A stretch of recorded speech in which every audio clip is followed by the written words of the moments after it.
Hello అండి, అందరికీ నమస్కారం. ఈరోజు మనం భమిడిపాటి సోమయాజి గారు రచించిన రాకోయి బంగారు మామ అనే ఓ చక్కటి హాస్య కథని విందాం. ఇక కథలోకి వెళ్దాం. అవని చిన్నప్పటి నుంచి చాలా అణుకువ గల పిల్ల. వాళ్ల ఇరుగు పొరుగు మిగిలిన ఆడపిల్లలు ఏమైనా దురుసుగా ప్రవర్తిస్తే ఆ అవనిని చూసి నేర్చుకోండి అనేవారు. అణకువ గల పిల్ల కదా అని చదువు సంధ్యలు లేవని మాత్రం అనుకోకండి. ఈ పిల్లలోని అణకువే ఆనంద్ నాన్నగారికి చాలా నచ్చింది. అందుకే ఆనంద్కి కట్టబెట్టారు. ఆనంద్కి హైదరాబాద్లో ఉద్యోగం. మధ్య మధ్యలో ఆఫీస్ పని మీద బయట ఊళ్ళకి వెళ్తుంటాడు. మళ్లీ ఇల్లు చేరేసరికి 10-15 రోజులు పడుతూ ఉంటుంది. అలాగే ఒకసారి వైజాగ్ క్యాంపు వెళ్లాడు. ఆ సమయంలోనే ఆనంద్ మేనమామ హైదరాబాద్ వచ్చి ఆనంద్ ఇంటికి ఫోన్ చేశాడు. అవని తన భర్త వైజాగ్ వెళ్ళినట్లు చెప్పి ఆయన వెంటనే ఇంటికి వచ్చేయమంది. ఆనంద్ మావయ్య తన రైల్వే స్టేషన్ నుంచి ఫోన్ చేస్తున్నానని, ఈసారి ఎప్పుడైనా ఆనంద్ ఊళ్ళో ఉన్నప్పుడు వస్తానని చెప్పాడు. అవని, అదేమిటి బాబాయ్ గారు, నేను మీ అమ్మాయి లాంటిదాన్నే, మీరు తప్పక రావాలి అంది. సరే వస్తానన్నాడు ఆనంద్ మేనమామ. అసలు అవని అంతగా చెప్పకపోయినా వచ్చేసేవాడే ఆయన. వస్తూనే కాఫీ తాగాడు ఆనంద్ మామయ్య. అబ్బా అని ఒకసారి ఒళ్ళు విరుచుకొని, ఈ వెధవ ప్రయాణాలు ఇదివరకట్లా కాదమ్మా అన్నాడు. పాపం అవని ఒక మాలోకం. వెంటనే అవునండి బాబాయ్ గారు అంది. ఇక మొదలుపెట్టాడు ఆనంద్ మావయ్య. విజయవాడ ఒక అరగంట ముందే వచ్చేసింది రైలు.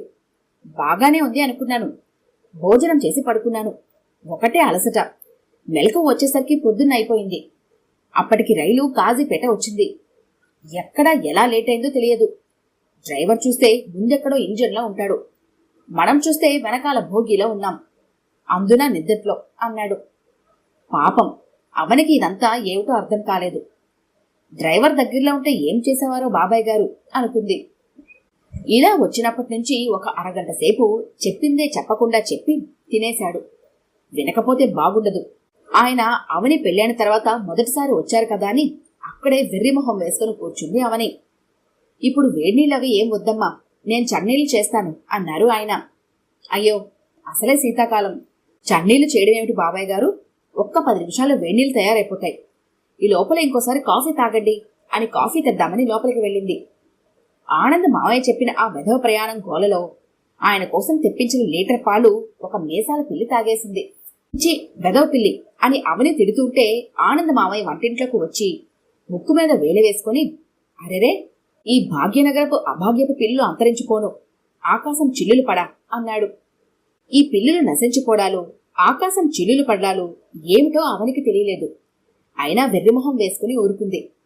ఏమిటి బాబాయ్ గారు అని అడిగితే భూదేవిని కూడా ఏదైనా అంటాడేమోనని భయపడింది. బాబాయ్ గారు మీరు పేపర్ చూస్తూ ఉండండి, దగ్గరలోనే పాలు తీసుకొస్తాను అని బయటికి వెళ్ళింది. ఆనంద్ మావయ్య రెండోసారి కాఫీ తాగి శుభ్రంగా వేడినీళ్లు పోసుకొని ఆహారం కడుపుమానం తెలియకుండా తిని పడుకున్నాడు. పడుకునే ముందు అసలు ఈ వెధవ ప్రయాణాలు చేయకూడదు అని మొదలు పెట్టబోయాడు. కాసేపు విశ్రమించండి బాబాయ్ గారు అంది అవని.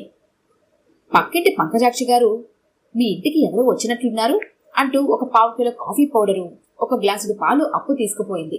వెర్రి అవని అంది. పిన్ని గారు మీరు కావలిస్తే పంచదార కూడా తీసుకెళ్ళండి. మీ అబ్బాయి క్యాంప్ వెళ్లే ముందు ఇంట్లోకి అన్ని సరుకులు సమృద్ధిగా తెచ్చారు. అవును మర్చిపోయిన సుమా, 2 పెద్ద గ్లాసులు పంచదార కూడా ఇవ్వమ్మా. పంచదార కూడా నిండుకున్నట్లుంది అంది పంకజాక్షి. ఈవిడ ప్రత్యేకత ఏమిటంటే సరుకు ఏదైనా కాని నిండుకుంది అంటుంది. సాధారణంగా బియ్యం, పసుపు వగైరాకి నిండుకుంది అనడం సహజం. కాని పంకజాక్షి గారింట్లో అన్నీ నిండుకుంటాయి. ఎందుకు నిండుకోవు? ఇరుగు పొరుగు దగ్గర అప్పులు చేసి డబ్బాల్లో పోస్తుంటే అవి తప్పక నిండుతాయి. అదేనేమో నిండుకోవడం అంటే. ఆనంద్ మావయ్యకి ఆకలేసిందేమో నిద్ర నుంచి లేచాడు.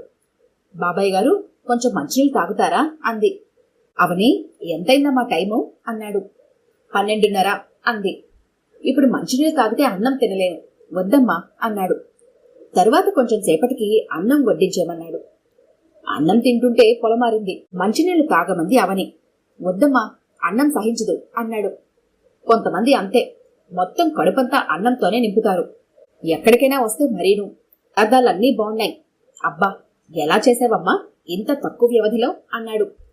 తక్కువ వ్యవధి ఏమిటి? 4 గంటలు నిద్ర తీశాడు. అబ్బా ఈ చారు ఎలా పెట్టావమ్మా? వెధవ చారు. నీళ్లలో చింతపండేసి మరగపెడితే దానంతటదే ఒక రూపం దాలుస్తుంది. దీనికి కూడా మెచ్చుకోవడమే. అదే కొంతమంది ఘనత. ఎదుటి వాళ్ళని అయిన దానికి కానిదానికి పొగుడుతూ కాలక్షేపం చేసేస్తారు. అన్నం తినేసి మళ్లీ మంచం ఎక్కేశాడు. మళ్లీ ఇంకో 4 గంటలు నిద్ర తీశాడు. మళ్లీ ఈ వెధవ ప్రయాణాలు అంటూ లేచాడు. అసలు హైదరాబాద్ ఈ వెధవ ప్రయాణం చేస్తూ ఎందుకొచ్చాడో అనుకుంది అవని. అడిగితే బావుండదు. అందున మొదటిసారి తన ఇంటికొచ్చాడు. బాబాయ్ గారు, మీ మేనలుడికి ఫోన్ చేస్తాను మీరొచ్చినట్లు. వెంటనే వచ్చేస్తారు అంది అవని. ఎందుకమ్మా ఫోను? నేనింకా ఒక వారం ఉంటాను కదా. వాడు నేను వెళ్లే లోపల రాకపోతే అప్పుడు చూద్దాం అన్నాడు ఆనంద్ మావయ్య. మొత్తం మీద ఒక వారం ఉంటాడని తెలిసింది. ఈ రకంగా పొద్దున్న వేడినీళ్లు, టిఫిన్, మధ్యాహ్నం మంచి భోజనం వగైరాతో 4 రోజులు గడిపేశారు. ఒకరోజు పొద్దున్నే పంకజాక్షి వచ్చి అవనితో అంది, ఏమమ్మా, మీ వారి మేనమామ అసలేం పని మీద వచ్చారు? ఇంకా ఎన్నాళ్ళుంటాడు? అసలే ధరలు మండిపోతున్నాయి. ఇలా అయితే సరుకులన్నీ అయిపోయి సంసారం గుండైపోతుంది. ఇలా చెప్పానని ఏమీ అనుకోకు సుమా, తొందరగా పంపించేయి అని చెప్పింది. ఈ మాటలు విన్న పంకజాక్షి గారి భర్త, ఆయన వాళ్ళింట్లో ఉంటే నీకెందుకు అన్నాడు. నాకు కాకపోతే ఇంకెవరికి? వాళ్ళింట్లో సరుకులన్నీ అయిపోతే నేనెక్కడికి వెళ్ళి సరుకులు ఎప్పుతాను? మన సంసారం ఎలా నడుస్తుంది?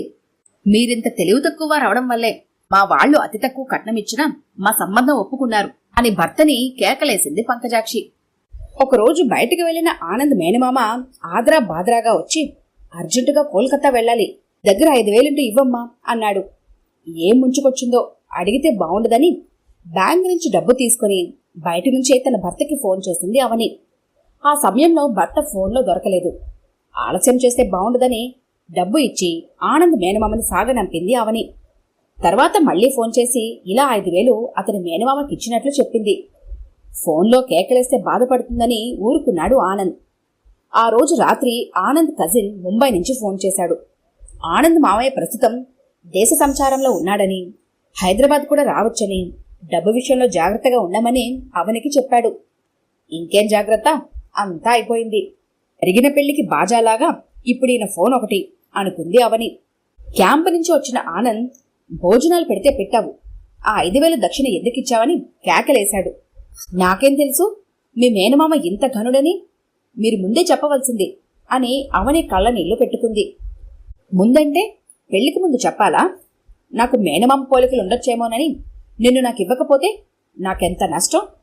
నీకు గుర్తుందో లేదో, మన పెళ్ళైన కొత్తలో రాకోయి బంగారు మామ అని పాడుకునేవాడిని. నువ్వేమో రావోయి బంగారు మామ అనే ఆ మధురమైన ఘంటసాల పాటని ఎందుకు కూనీ చేస్తున్నారు అనేదానివి. అప్పుడలా ఎందుకు పాడుకునేవాడినో చెబుతా విను. మా అమ్మమ్మకి ఒక్కగానొక కొడుకు. అతన్ని బంగారమని ముద్దుగా పిలిచేదట. మేం కూడా మా మావయ్యని బంగారు మామ అని పిలిచేవాళ్ళం. పోను పోను మావయ్య చేసే తికమక పనులు చూసి అందరూ విసిగిపోయాం. అసలు మా మావయ్య వస్తేనే ఒక తలనొప్పి. అందుకని రాకోయి బంగారు మామ అని పాడుకునేవాళ్ళం. పెళ్లిలో అయితే రాకోయి బంగారు మామ అని బృందగానంతో ఏడిపించేవాళ్ళం అని వివరించాడు ఆనంద్. సరే, చాలా బాగుంది అని తన భర్తకు మేనమామ పోలికలు రానందుకు సంతోషించింది అవని. ఈ కథ కనుక మీకు నచ్చినట్లయితే లైక్ చేయండి, షేర్ చేయండి. మరిన్ని ఇంట్రెస్టింగ్ కథల కోసం మా ఛానల్ని తప్పకుండా సబ్స్క్రైబ్ చేసుకోండి.